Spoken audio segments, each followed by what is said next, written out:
Hi everybody, this is Alchemist2 and I'm back again with another series review.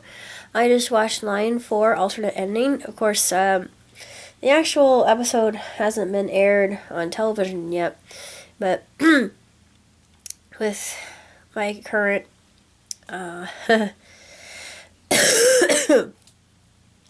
troubles, I am going to have to give up television. I don't know for how long, but at least I'll be able to see some episodes on YouTube. So there is that.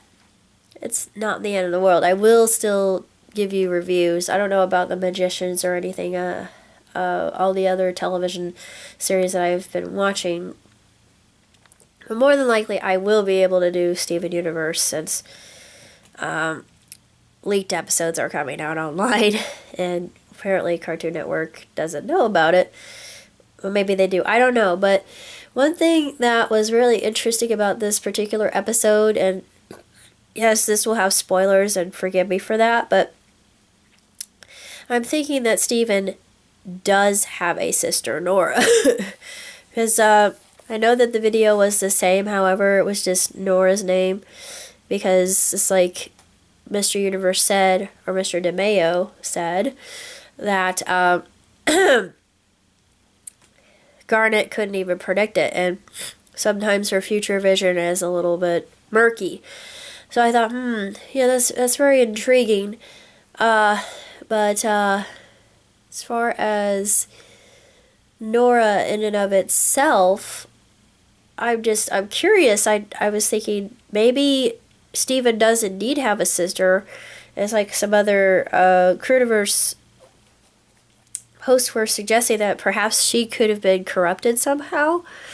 We don't know. It's still a mystery. That whole junk heap proves that Rose was kind of a hoarder. Of starting to wonder if Amethyst is along the same line, because you can see there's a kind of similarity. She hoards too.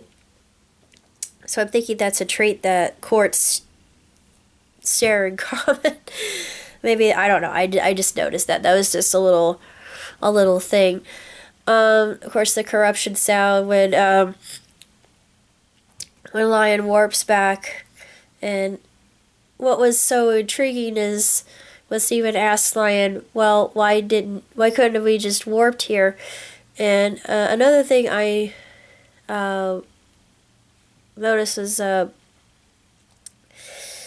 when Steven actually went to, I'm going to call it a kind of, I don't know what to call it. I guess you would call it, sorry, a library. Maybe not a library, but I guess a collection. What would you call that? I don't know. But when he goes there, the temple, I'm going to say temple. It's out of the whole purpose that I can't think of the right verbiage to use in this case, but they look like legs coming out from either side, and I'm thinking that's very intriguing symbolism, because when he walks up to the door, it feels kind of womb-like. I don't know if anybody else noticed this, but of course we all know the symbolism. Key through the keyhole, going into just the whole, imagery. The key, of course, we know this. Keys are meant to be phallic, and keyholes are meant to be feminine, because the key fits in the keyhole.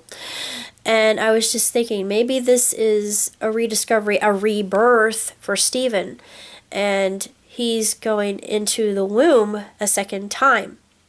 I don't know. I'm just going out on a limb here, and I just go for allegory, and I noticed quite a bit of that. And of course, the legs by the side, it was way too much like, if you've ever seen a woman going into labor, her legs are put into stirrups, and it's to initiate just better better facilitation for the doctors to help deliver the baby, of course. But I was just thinking, this is the reverse of that, and like I said, rebirth. So I don't know. I noticed that right away. I was wondering. I noticed some other people pointed it out, but they didn't delve into it like I did. And I was just thinking maybe Rebecca put that in there for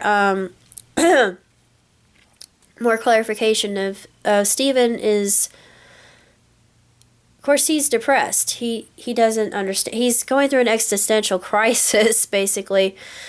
And at the end, he goes through all the stages of grief that one can, and losing a parent, and I'm going through that right now. I can I can empathize, and it's not an easy thing becoming an orphan, but I know I'm not an orphan in the sense that I have an extended family, so at least I still have parents, surrogate, that are around me and help me, and thank God for that, or I probably would have offed myself a long time ago. But anyway, Stephen is constantly questioning the nature of his purpose and his destiny, and those are questions that we all ask ourselves. Just be real. This is a very good episode. A lot of people are saying it's filler. I don't think it was filler.